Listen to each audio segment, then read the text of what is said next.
Next question is simple one. A company makes a single product. The following details are from the cost card for the product. Direct labor आपके पास 10 hours खर्च हो रहे हैं which is paid at the rate of $5 per hour. Variable overhead के expenses $1.5 per hour हैं. Actual result for the last period ये हैं कि 500 यूनिट प्रोड्यूस किए गए और जिस पर 4800 लेबर आवर्स कंज्यूम हुए, वाइल वेरिएबल ओवरहेड की अमाउंट जो एक्सपेंड हुई वो 7700 थी. So here we need to calculate expenditure variance and efficiency variance. Variable overhead, expenditure and efficiency variance. So it is quite simple. Just like labor rate variance or material price variance, we have to consider actual hours at actual rate and actual hour at standard rate. So actual hour or standard rate should be calculated. हमें calculate करना है. हाँ, actual hour at actual rate आपके पास 7700 given है. For variable overhead expenditure variance, what we need to consider? We need to consider actual hours at actual rate and compare with this actual hour at standard rate. Here the product of actual hour और actual rate यानी जितने भी आपके पास actual expenses हुए हैं वो in total आपको mention किए गए हैं 7700. Now you need to consider कि आपके पास actual hour जो कि 4800 हैं, इनकी पेमेंट स्टैंडर्ड रेट पे अगर की जाती तो वो क्या होती. Standard rate is given as $1.5.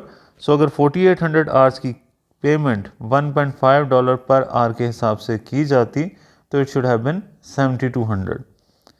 Standard rate के हिसाब से पेमेंट हमें 7200 करनी चाहिए, एक्चुअल पेमेंट हमने 7700 की है, तो ये 500 का एडवर्स वेरिएंस आ गया, variable expenditure variance.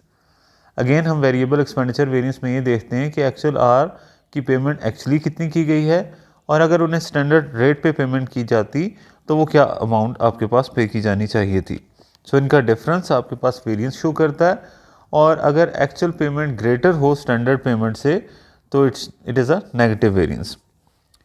While variable overhead efficiency variance के लिए हमें ये कंसिडर करना है कि हमने कितने आवर्स काम किया और कितने आवर हमें ये टास्क कंप्लीट करना चाहिए था. एक्चुअल आवर वर्कड इज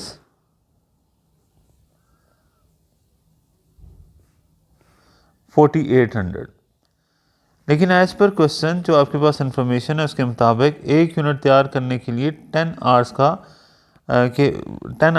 के बराबर काम किया जाता है, 10 लेबर आवर्स स्पेंड होते हैं. So if we are producing 500 unit तो 500 इंटू 10 हमारे पास standard hours required for actual production, standard hours require for actual production, क्योंकि एक यूनिट को कंप्लीट करने के लिए 10 लेबर आवर्स चाहिए, तो अगर आप 500 यूनिट बना रहे हैं तो 500 यूनिट को कंप्लीट करने के लिए you need 5000 hours. So 5000 hours का काम 4800 आवर्स में किया गया है, तो ये आपके पास आवर्स के हवाले से फेवरेबल वेरिएंस है कि कम घंटों में काम किया गया, ज़्यादा आवर्स जो है वो आपके पास स्टैंडर्ड आवर्स के हवाले से स्पेंड होने चाहिए थे, कम आवर्स में काम किया गया, तो ये फेवरेबल वेरिएंस आ गया. But this is the variance in number of hours.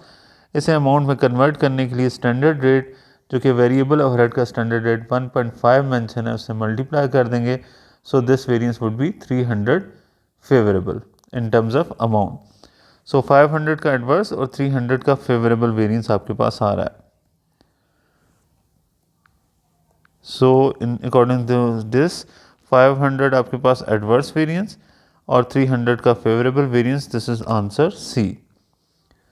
Next question is also the simple one where you have been given the budgeted 1000 unit and actual units are 900.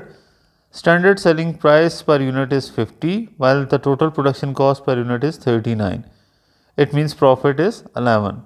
While actually the selling price is 52 and actual production cost is 40. Now they are asking us what was the adverse sales volume profit variance last month. It is again a simple question. Here we need to consider the difference between budgeted and actual result, which is given to you as 100 के budgeted आपके पास 1000 unit produce करने थे, actually आपने 900 unit produce किए, कम unit produce किए 100, ये आपके पास एडवर्स वेरिएंस आ गया।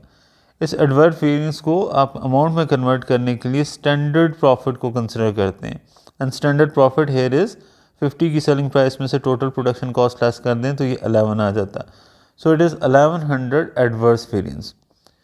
Again we have been asked to calculate sales volume profit variance.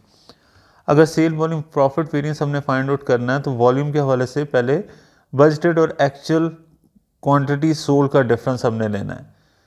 अगर आपके पास बजटेड क्वांटिटी सोल्ड ग्रेटर हो एक्चुअल क्वांटिटी से तो सेल्स के हवाले से ये आपका एडवर्स वेरिएंस है कि आपने ज़्यादा यूनिट बजट किए थे सेल करने लेकिन आपने कम यूनिट सेल किए तो that is adverse.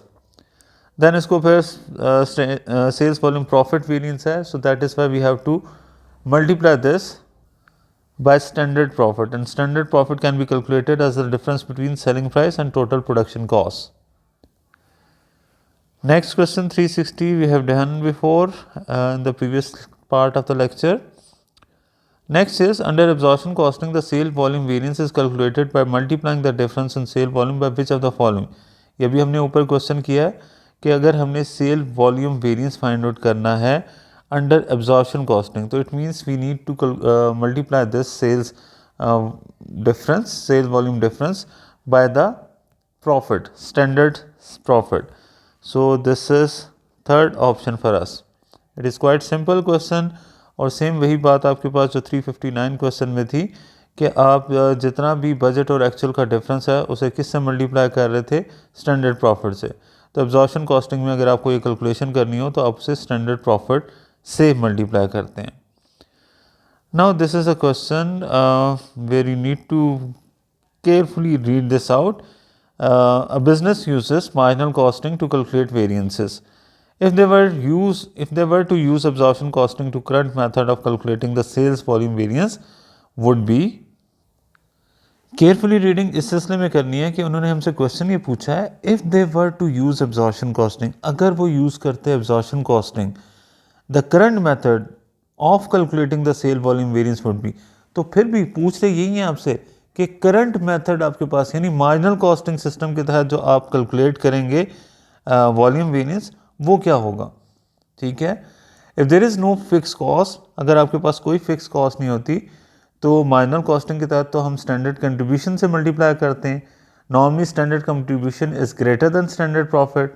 You know that कि सेल में से सिर्फ वेरिएबल कॉस्ट लेस करें तो वो फिगर ग्रेटर होगी एज़ कम्पेयर टू सेल में से सारी कॉस्ट लेस करें। तो अगर हम ये सपोज करें कि आपके पास कुछ ना कुछ फिक्स कॉस्ट है तो इन दैट केस आपके पास मार्जिनल कॉस्टिंग के तहत सेल वॉल्यूम वेरिएंस ग्रेटर आएगा।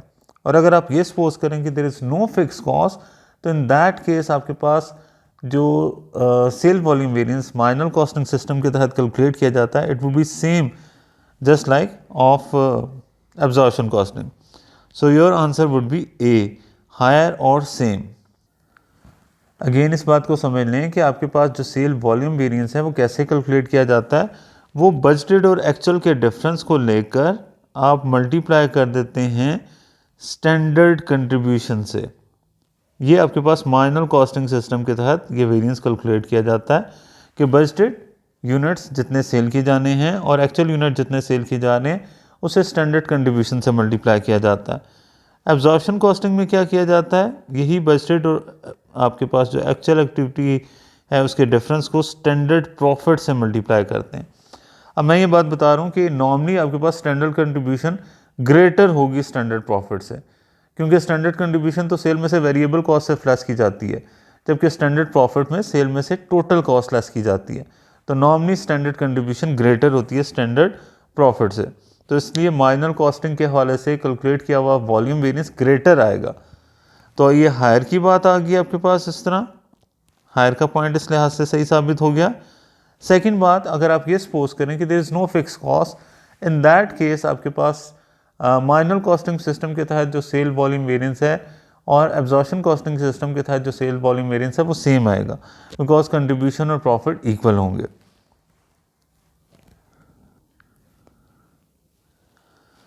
Next question is again the simple one, और इसके बाद फिर हम रिवर्स क्वेश्चंस को प्रीवियस जो हमने फॉर द टाइम बिंग छोड़े थे उन्हें भी कंसिडर करेंगे. Now this question requires some understanding for the reverse calculation. The basic scenario is that the standard direct material cost of the product is $50 per unit. एक unit को produce करने की cost $50 है, जिसमें 12.5 kg मटेरियल लग रहा है $4 per kg के हिसाब से.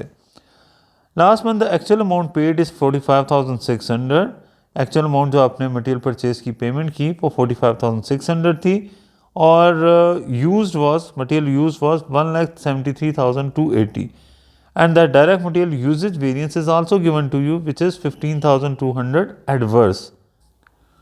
So first part is quite simple. यहाँ पे हमने डायरेक्ट मटेरियल प्राइस वेरिएंस लिखना है, जिसमें हम ये देखेंगे कि एक्चुअल क्वांटिटी जो हमने परचेज़ की है वो एक्चुअल किस रेट पे परचेज़ की है, और अगर वो स्टैंडर्ड रेट पे परचेज़ की जाती तो वो क्या होती. So in that case 45,600 kg is the actual quantity that is purchase for 1,73,280, right.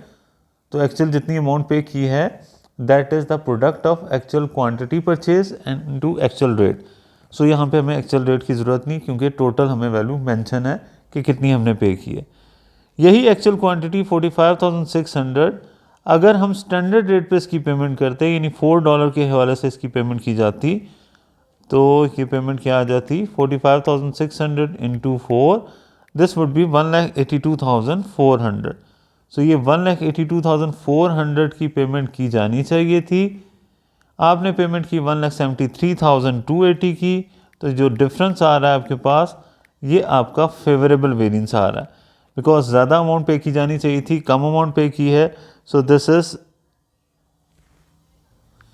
9,120 favourable.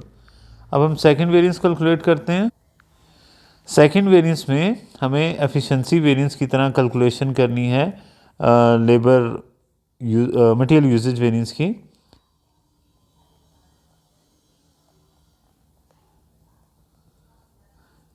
इसमें हम ये देखते हैं कि एक्चुअल कितनी क्वांटिटी यूज़ की गई है, actual quantity used, and second इसे कंपेयर किया जाता है standard quantity that should be use, standard quantity of material that should be use.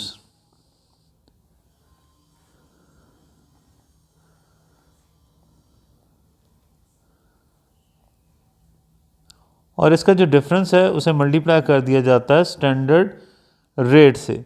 इस तरह हमारे पास वेरिएंस आ जाता है. अब इस क्वेश्चन में हमें रिवर्स कैलकुलेशन करनी है कि वेरिएंस हमें गिवन है 15,200, right. So we need to calculate कि आपके पास स्टैंडर्ड रेट भी बल्कि गिवन है. Standard rate is given as $4 per kg.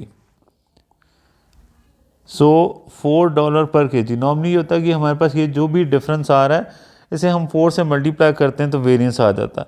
अब चूंकि हमने रिवर्स जाना है तो ये जो 15,200 का इन्वर्स अमाउंट है इसे $4 से डिवाइड करेंगे in order to find the difference. So it would be 3,800. So ये 3,800 का डिफरेंस आ जाएगा. तो एक्चुअल क्वांटिटी जो आपने यूज़ की है that is in kg 45,600.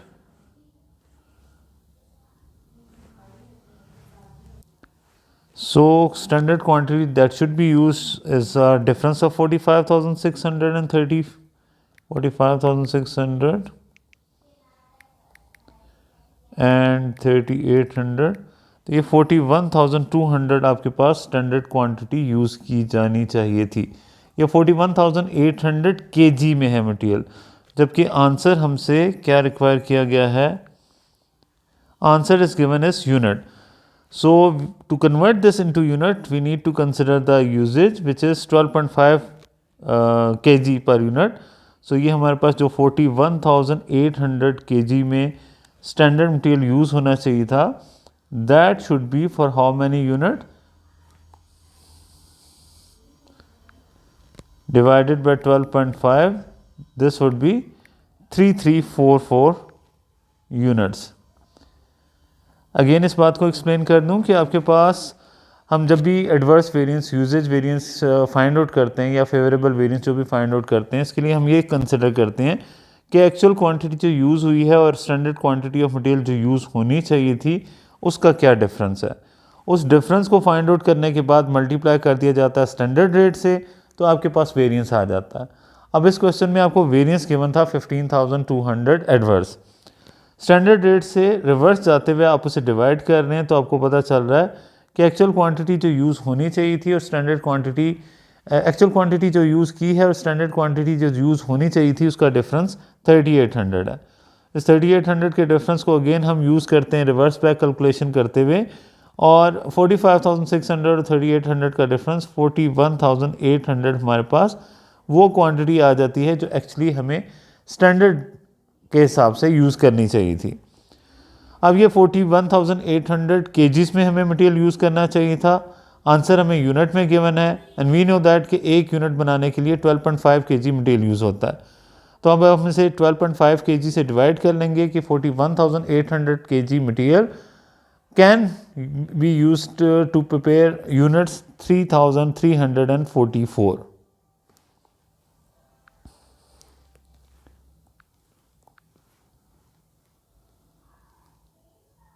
Next question है, new machine is purchase which is more expensive but require less labour to operate per unit. आपके पास लेस लेबर रिक्वायर्ड हैं, तो आपके कौन सा वेरिएंस आपका बेटर होगा। What is the impact on fix overhead variance, question है what is the impact on fixed overhead variance. So carefully consider करने वाला क्वेश्चन है। अगर आप मशीनरी एक्सपेंसिव यूज़ कर रहे हैं तो आपके एक्सपेंडिचर बढ़ेंगे, मीन्स जो आपके पास मशीनरी के हवाले से एक्सपेंसिव डिप्रिसिएशन है, तो एक्सपेंसिव मशीनरी पे ज़्यादा डिप्रिसिएशन चार्ज होगी, वो आपका वेरिएंस एडवर्स आएगा। सेकंड बात ये कि आपके पास लेस लेबर आर रिक्वायर किए जा रहे हैं पर यूनिट, तो अगर लेस लेबर आर आपके रिक्वायर हो रहे हैं तो इससे वॉल्यूम वेरिएंस पे फेवरेबल इम्पैक्ट आएगा।